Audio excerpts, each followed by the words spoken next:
Criar filhos é algo bem diferente do que educar filhos. Antigamente, nós com muita frequência criávamos filhos, que é dar carinho, dar lazer, proteção, colocar numa boa escola. Educar filhos é um pouco mais complexo que isso, porque envolve, além de tudo isso, preparar filhos para a vida.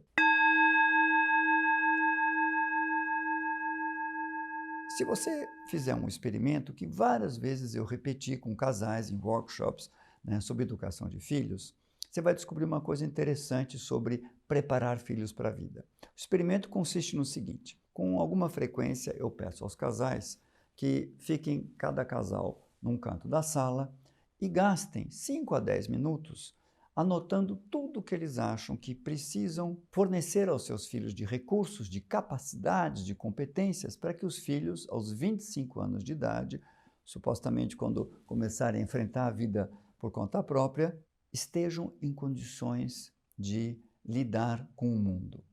Você vai descobrir que a maioria dos casais escreve dois tipos de coisa. Primeiro, questões informacionais. É muito importante que meu filho fale inglês. Não, eu acho que ele também hoje em dia tem que falar mandarim. Puxa, ele tem que entender, o mundo é digital, ele tem que entender de programação. Mas ele também precisa entender de como cuidar da própria saúde, porque hoje em dia a gente tem uma vida saudável, é muito importante. Ele também precisa disso, disso, daquilo. São questões que podem ser fornecidas por escolas, cursos e informações. Uma outra preocupação desses pais, quando eles pensam no que o filho precisaria ter adquirido até a idade adulta, para que ele possa lidar com o mundo, são não mais informacionais, mas são competências atitudinais. Então, eles escrevem coisas como: eu queria que meu filho tivesse ética, que ele tenha garra, que saiba lidar com frustrações, que seja uma pessoa perseverante, que seja uma pessoa que tenha empatia, etc. Quando você reúne todos esses trechos que as pessoas escrevem nas suas listas, você vai ver que muito raramente um casal passa de 15, 16 itens. Faça o teste você mesmo, é difícil passar desse número. E quando você compara, você vai perceber que praticamente todos os casais, com pequenas variações, escrevem as mesmas coisas, variam as palavras, os nomes. E quando você pega a parte que é atitudinal, que é o campo da psicologia e da orientação de educação de filhos, da parentagem, você vai ver que a parte atitudinal, portanto não é aquilo que a escola e os cursos vão fornecer, ela pode ser reduzida a 6 competências que as pesquisas mostram que são fundamentais para que uma criança, um adolescente e depois um adulto possa lidar com a vida. Esse vai ser um grande tema das nossas discussões. Portanto, nas várias postagens e dicas que nós vamos ter sobre educação de filhos, nós não vamos nos concentrar naquilo que a gente pode dizer a cena, uma questão situacional, como eu lido com um chilique, como eu lido com criança que não obedece, etc. Porque aí você está só na cena.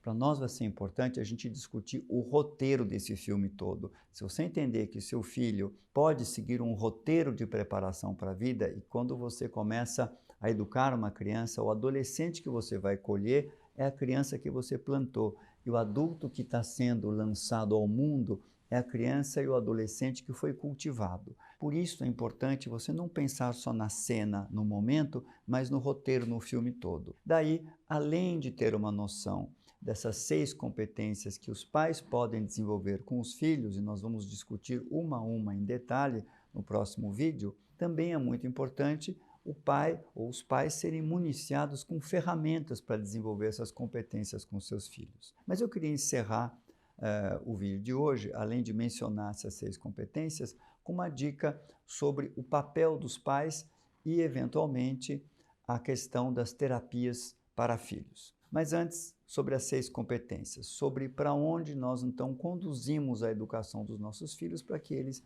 consigam lidar melhor com a vida. A primeira competência, que nós vamos ainda também explorar, se refere à capacidade de se abrir para o novo, à experimentação, à vontade de conhecer e experimentar. Isso está ligado à personalidade, à depressão, a interesse pela vida, a engajamento, a uma série de fatores que nós ainda vamos discutir. A segunda competência muito importante é o desejo, a disposição dessa criança de ter autonomia, de se antecipar, de fazer por conta própria.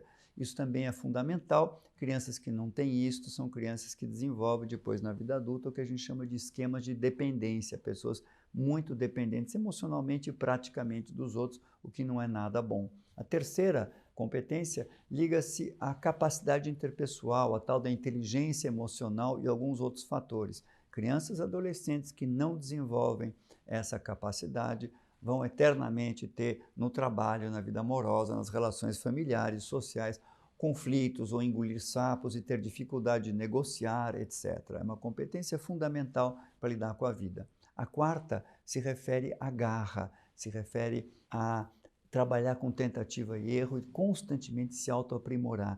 Crianças e adolescentes que têm medo de errar, que não têm garra, têm uma enorme dificuldade de perseverar e desistem muito fácil e rápido do seu desejo, dos seus projetos, o que é devastador para a vida depois. Uma quinta competência importante, a penúltima das 6, está ligada à questão da frustração e flexibilidade. Pessoas que não toleram frustração e, mais que isso, pessoas que, quando têm um projeto frustrado, não têm a flexibilidade de encontrar um outro caminho também satisfatório, acaba ficando atolado em grandes decepções na vida e não consegue se renovar. A sexta e última competência se refere à capacidade do seu filho de conter os impulsos, de pensar com o que nós chamamos de neocórtex frontal, que é essa área logo atrás da testa, que te permite analisar uma situação e planejar ações de curto, médio e longo prazo. Refere-se tanto à questão de como vou arrumar os brinquedos no armário, até estudar para uma prova, até na vida planejar investimentos financeiros, ou, por exemplo, fazer um programa de condicionamento físico, enfim, seja lá que atividade você desenvolver, se você não for impulsivo, imediatista, tiver a capacidade de entender a situação, analisar, diagnosticar e planejar suas ações, a sua vida será muito mais fácil e as pesquisas mostram que crianças e adolescentes que aprendem a fazer isso têm um enorme benefício. Então essa é a sexta e última competência. Todas elas podem ser, essa é a boa notícia, desenvolvida pelos pais com os filhos, já a partir de pequeninos, em atividades do seu cotidiano nas suas casas. Por fim, o que eu havia mencionado, a questão do papel dos pais e de eventuais terapeutas. Existe uma tendência muito imediatista de toda vez que as pessoas têm algum problema com os filhos, às vezes até as escolas fazem isso, a criança está agressiva, os irmãos estão brigando muito, o adolescente não quer estudar, não aceita mais a autoridade, é logo mandar essas crianças ou adolescentes para a terapia. Cuidado, a terapia, crianças e adolescentes, ela é muito importante, mas ela é destinada a filhos que têm problemas psicológicos, não problemas de comportamento. Comportamentos eventualmente inadequados ou difíceis, a grande maioria desses comportamentos tem a ver com a maneira como esses filhos estão sendo educados. E no mundo todo hoje a tendência é não mandar todos os filhos logo para o psicólogo, mas é primeiro fazer uma orientação de pais, chama orientação de parentagem, né? Orientação para a educação. Porque o que a gente descobriu nesses últimos 20 anos é que pais bem situados e orientados em como educar os seus filhos conseguem resolver quase todos esses problemas comportamentais que não deveriam ser endereçados em consultórios e que às vezes num consultório fica-se meses, anos patinando porque não é apropriado. Aquela criança ou adolescente não tem problemas psicológicos a serem tratados. O que está faltando ali é educação. Mas nós ainda vamos falar bastante sobre isso e sobre critérios. Quando é a hora de você pedir ajuda de fato tratar o seu filho e quando é a hora de você se municiar com os recursos para você educar melhor o seu filho.